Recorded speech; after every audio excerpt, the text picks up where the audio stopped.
Assalamualaikum warahmatullahi wabarakatuh. Pada video kali ini saya akan membahas sedikit ke bab ke-6.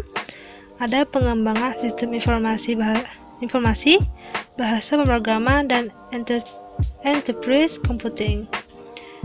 Masuk ke bagian pertama, ada pengembangan sistem informasi, di mana pengembangan sistem informasi didefinisikan sebagai penyusun suatu sistem yang baru untuk menggantikan sistem yang lama secara keseluruhan atau memperbaiki sistem yang ada agar dapat memenuhi kebutuhan stakeholder. Dari definisi tadi ada beberapa alasan pengembangan sistem perlu dilakukan, diantaranya adanya permasalahan, adanya ketidakberesan pertumbuhan organisasi untuk meraih kesempatan, adanya instruksi pimpinan atau pemerintah. Lalu, untuk menghasilkan sistem informasi yang dapat memenuhi kebutuhan korporasi, diperlukan beberapa tahapan yang terdiri dari sistem analisis, upaya mendapatkan gambaran bagaimana sistem bekerja, dan masalah-masalah apa saja yang ada pada sistem. Lalu ada sistem development, langkah-langkah mengembangkan sistem informasi yang baru berdasarkan gambaran cara kerja sistem dan permasalahan yang ada. Kemudian ada sistem development history, merupakan metode pengembangan sistem yang paling lama.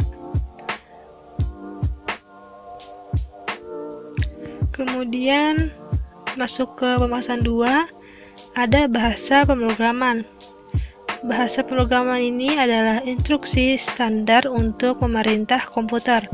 Bahasa pemrograman ini merupakan suatu himpunan dari aturan, sintaks, dan semantik yang dipakai untuk mendefinisikan bahasa pemrograman. Bahasa ini juga memungkinkan seorang programmer dapat menentukan secara persis data mana yang akan diolah oleh komputer, bagaimana data ini akan disimpan atau diteruskan, dan jenis langkah apa yang akan diambil dalam berbagai situasi secara persis. Kemudian ada beberapa bahasa pemrograman. Yang pertama di sini ada Java, di mana bahasa pemrograman Java ini bahasa yang paling umum digunakan. Lalu ada SQL. SQL ini adalah sebagai sebuah bahasa khusus yang digunakan ketika membuat maupun mengolah database dalam sebuah sistem. Lalu ada bahasa Python. Python ini adalah bahasa pemrograman interpretif multiguna, seperti itu. Python ini lebih menekankan pada keterbacaan kode agar lebih mudah untuk memahami sintaknya. Karena hal ini membuat Python sangat mudah dipelajari baik untuk pemula maupun untuk yang sudah menguasai bahasa pemrograman lain. Kemudian ada Java, di mana Java ini merupakan sekumpulan perangkat lunak komputer dan spesifikasi yang menyediakan sistem untuk mengembangkan perangkat lunak, aplikasi, dan menerapkannya dalam lingkungan komputasi lintas platform. Java bisa digunakan untuk membuat aplikasi berbasis desktop, website, mobile, hingga aplikasi embedded device seperti perangkat pintar atau microprocessor. Lalu ada bahasa pemrograman PHP, di mana PHP ini adalah sebuah bahasa pemrograman server side scripting yang bersifat open source secara umum. Fungsi PHP adalah digunakan untuk mengembangkan website. Di seluruh dunia, sangat banyak website yang dibangun menggunakan PHP, seperti itu. Lalu masuk yang ketiga, ada enterprise computing.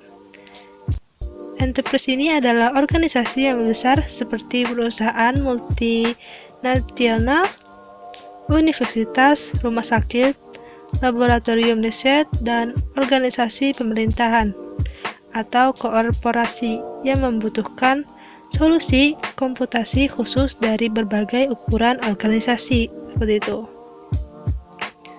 Lalu ada tahapan proses yang terdiri dari Informasi sistem, kumpulan dari hardware, software, data, orang, dan prosedur yang bekerja sama untuk menghasilkan suatu informasi.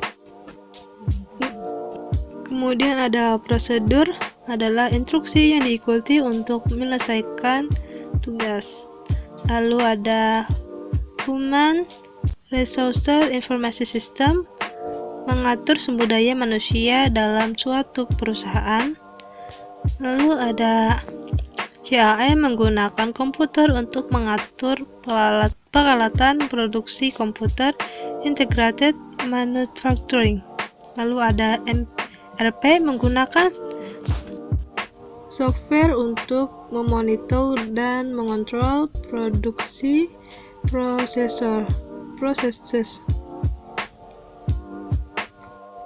Lalu ada marketing informasi sistem, merupakan pelaporan sentral untuk tugas-tugas bagian marketing.